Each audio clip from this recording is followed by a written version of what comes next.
This story, a 16-year-old boy has been shot and killed during protest in Sudan, bringing the coup death toll now to 41 people. Sudan has been rocked by protests which intensified over the reinstatement of Prime Minister Abdalla Hamdok. Deposed in a coup a month ago, Hamdok's return is welcomed by the United Nations, but protesters have screamed Hamdok is weak, but the streets are powerful.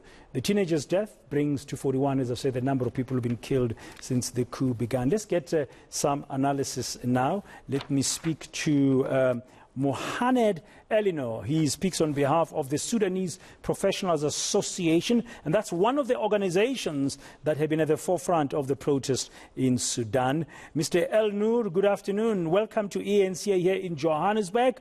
It looks like the protests, of course, are carrying on, but there's been change there in government with the former Prime Minister coming back, Mr. Hamdok, and working with the military. You're not happy about that?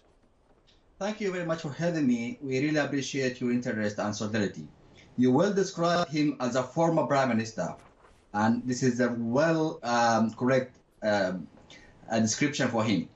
Hamdok decided to coexist with the perpetrators trying to legalize the coup, which has happened in 25th of October last month.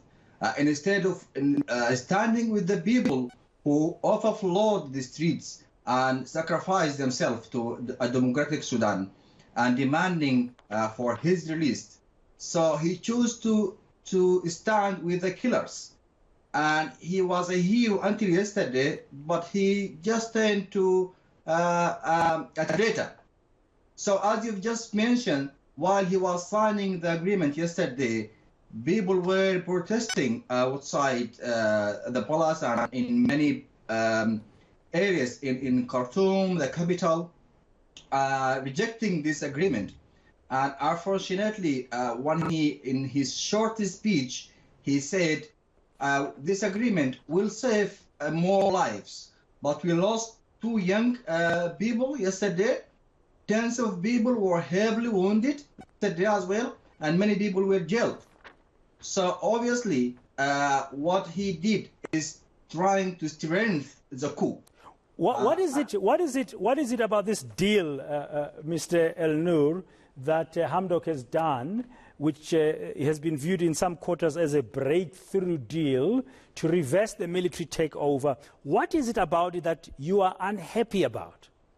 It is a very weak deal. It's exactly what the criminals, what the military wanted from the beginning. So obviously now the Prime Minister, or Hamdok, let's say, because he doesn't have any position legally, I mean, he doesn't have any power, and the Sovereignty Council will lead the transitional period with a full power. And the most important thing to mention that all the people surrounding him now are the political parties who prepared the scene for the coup.